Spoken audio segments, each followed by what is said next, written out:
Hey, how's it going, guys? Welcome back to another PS5 Jailbreak news update, specifically a PS5 update here in this video. All the topics are PS5 related for the most part.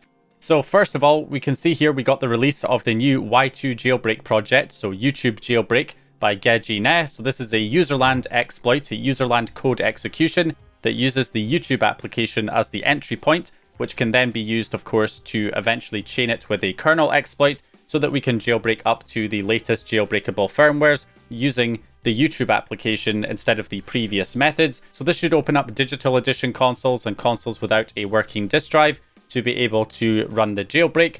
Not only that, but the people that have to jailbreak on firmwares above 7.61 currently have to use the Lua exploit with those expensive Japanese-only games that need to be used to load the jailbreak, so that will hopefully become a thing of the past if this can get fully chained with the lapse kernel exploit. Now at the moment this is just the initial release, so it does state that it's currently in beta and not ready for end users due to instability. Also says here in the notes the project is currently in beta and experiences stability issues, so it's not recommended for general use at this time.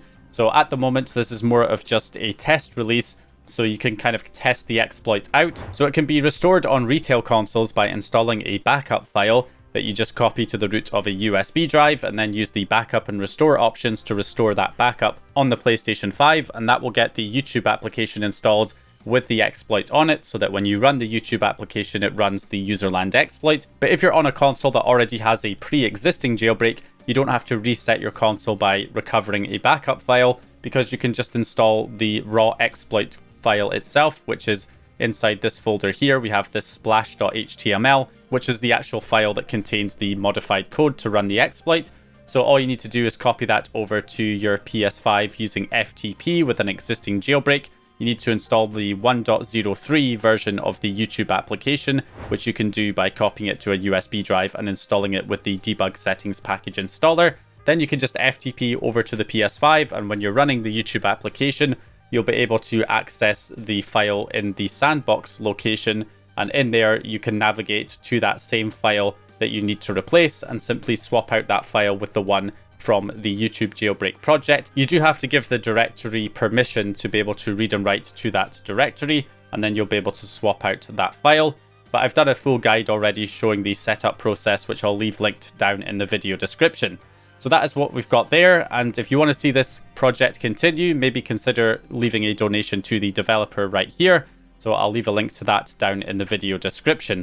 Other applications are also being looked at to see if they may also be viable, and one of the other candidates appears to be the Netflix application. It has the same characteristics as the YouTube application, where you're able to install and run the retail version without requiring a license, so it can be installed and loaded on any PS5. And of course, there's lots of older versions of the application available on Prospero patches, which are likely to have a lot more vulnerabilities. And the Netflix application is known to have quite a few critical bugs in older versions. And one of the ones that's being looked at the moment is this CVE 2024-4701, which can leave systems open to remote code execution attacks.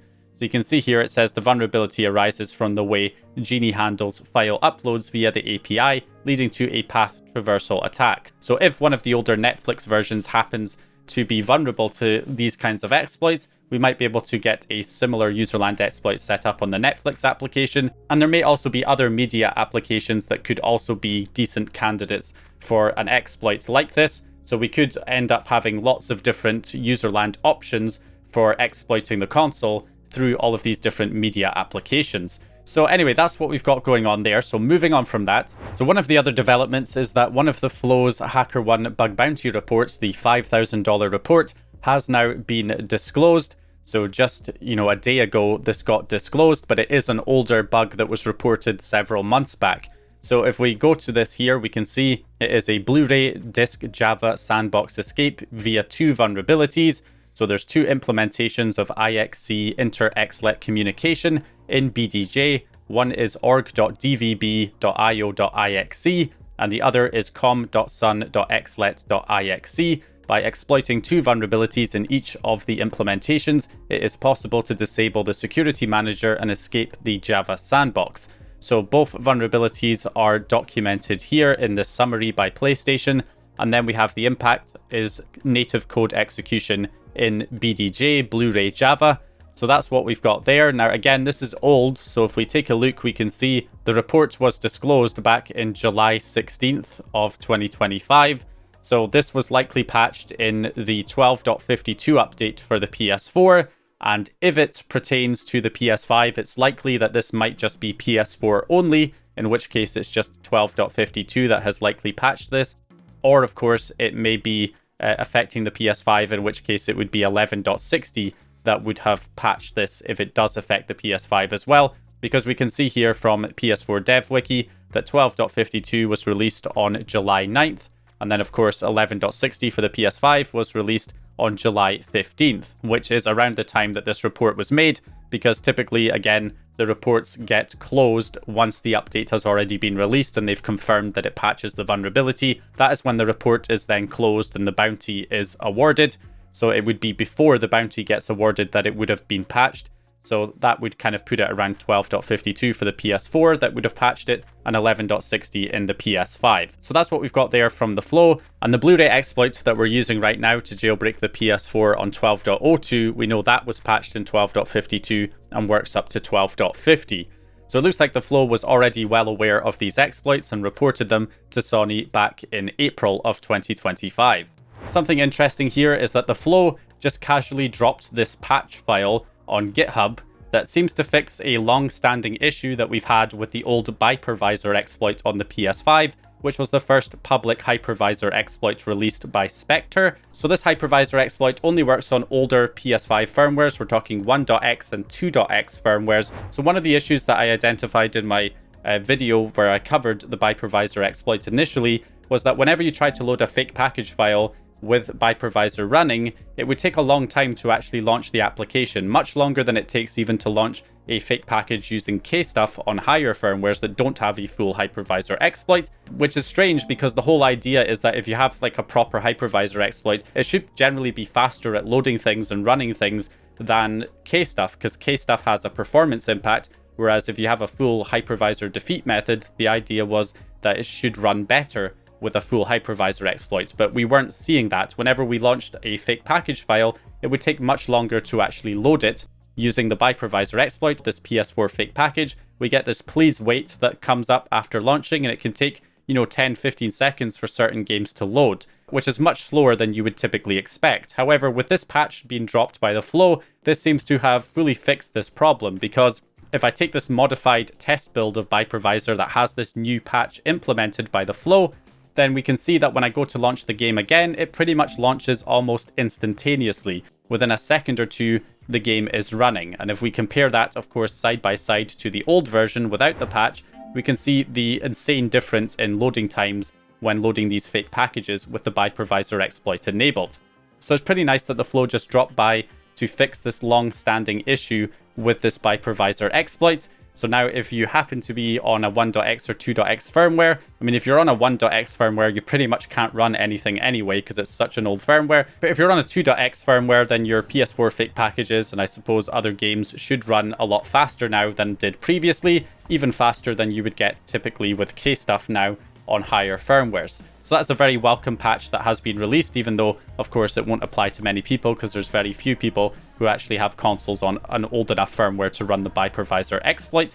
So moving on from that, we also have some updates to etaHEN from Mr. Lightning Mods himself, showing here now available for testing. The FPS counter is coming in the next test build. So we have a new game overlay menu that was implemented in the latest test release of etaHEN. So this is not available on the GitHub repo yet. That version is still 2.3b, but you can get the latest test builds from the Package Zone Discord server. Just go into that Discord server, go into the etaHEN public test channel, and if you select the pinned section in the top right hand corner, you'll get the latest test build that you can download of etaHEN. Simply swap out your current etaHEN version with that version, and you'll be able to access the new features when you load etaHEN on the console. So if you go into the debug settings or etaHEN toolbox, inside the settings section, you now have the game overlay menu, and this gives you the GPU section, CPU section, show all CPU core usage, and the RAM section. So GPU, CPU, and RAM section are enabled by default. So whenever you launch a game or application, in the top left-hand corner, you will get the stats for the GPU, CPU, which will give you the temperature, as well as the current utilization of the CPU and GPU, as well as the RAM usage of how much memory is being used on the console at that time. And you can also enable the show all CPU core usage, which will then give you the percentage utilization of each CPU core, although it does take up more screen space, which is probably why that option is disabled by default. And once we get a full release, we'll probably be able to move it to different parts of the screen, maybe make it bigger or smaller, as well as the FPS counter, which is coming in the next test builds, which is not available in this version yet, but we'll also be able to show FPS on our games as well. So that is something that is coming. We also have the Kstuff menu that's implemented in the latest test builds of etaHEN. So instead of having the option just to pause and unpause Kstuff to improve performance, there is now a full Kstuff menu. And if you enter that menu inside the settings page, you still have the option to pause Kstuff, but you also now have the option to download the latest version of Kstuff from EchoStretch's GitHub repo. So that way it will swap out the inbuilt version of Kstuff and it will load the one that you download from the repo instead. So any new Kstuff builds can be applied to etaHEN just by downloading them from the repo using this option. Then the next time you load etaHEN, it will update and use the latest version of Kstuff instead of an older version that is built into that version of etaHEN, so that you don't have to wait for a new etaHEN release to get the latest Kstuff features. So that's something that's very handy. You also have the option there to remove the version that is downloaded from GitHub if you want to revert back to the inbuilt version inside etaHEN. And you also have the option to not load Kstuff at all, so that if you want to just load the etaHEN toolbox, you know, if Kstuff doesn't support your firmware yet, for instance, like 10.01, but you want to be able to access the etaHEN features like the toolbox and the overlays and all of that kind of stuff and the cheats, well, in that case, you can disable Kstuff completely, so it'll just load the toolbox. And even though you won't be able to load any fake packages or game dumps, you'll still have access to the cheats and the other etaHEN features. So that is something that is also built in there too. So very, very nice to see these improvements and that they're publicly available if you join the Package Zone Discord server to download the latest build. And finally, the GTA 5 private server is now getting PS5 support. Now, in my last news update, I incorrectly stated that the PS5 was already supported, and that was based on my initial video tutorial on how to set up the GTA 5 private server. When it first launched, it used a different install method that did allow it to work with the PS5 and the PS4. However, it later updated to using a GoldHEN plugin to load the private server instead, which then prevented it from working on the PS5. So for a while, it's only been available on the PS4. However, it is now properly getting PS5 support. Now, it is still using the PS4 version of GTA 5 on the PlayStation 5, but it's now been turned into an etaHEN plugin, which can then allow you to get it up and running on the PS5 so that you can play online with GTA 5 using this private server, the LSO Los Santos Online private server, which is now free to play.